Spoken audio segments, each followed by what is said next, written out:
Today we're just going to do a really easy cake that we used to do this at the bakery I used to work at all the time. It was a really popular cake. It was just a fresh fruit design, and it was great for any occasion, and it's also a great cake for, you know, sometimes it's hard to figure cakes for men's birthdays. It's a great one for that. So I just have an 8-inch round cake here, just buttercreamed.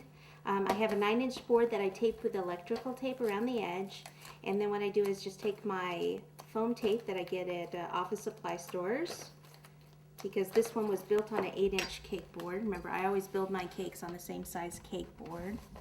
So I'll just lift this off, place it right in the center of my 9-inch board, and then use the spatula to just set it down. Okay, all right, so let me get this out of the way. Then what I'm going to do is I'm not going to end up writing on the cake. I want to write on a fondant plaque. So let me show you how to do that first before we actually go to decorate the cake, since I already have my fondant sitting out. So I just have a little bit of fondant, just knead it up, take my cornstarch, of course, and just roll this out.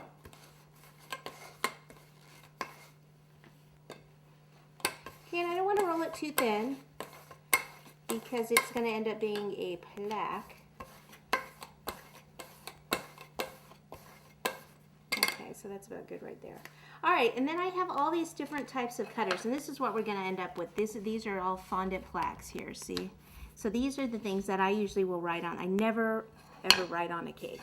I always write on a plaque or a piece of chocolate or a fondant banner, something of that sort.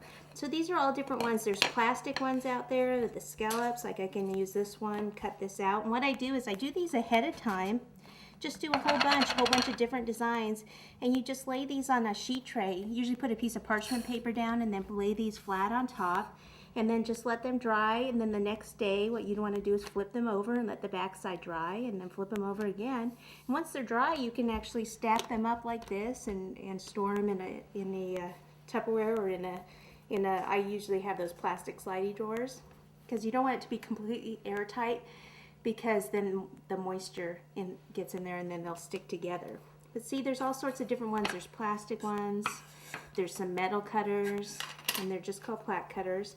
Here's a whole set right here, all different sizes, and another nice big metal one.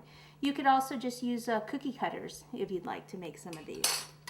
But this is one of the best tips, is just this way, if you get your cake done and you do your writing, you mess up your writing, all you have to do is throw the plaque away and start get a new one. That's what I like about it. I just don't like the way it looks, you know, the writing on the cake. It looks so much nicer on a plaque. Okay? All right, so let me wrap this up and then we'll get on to decorating the cake.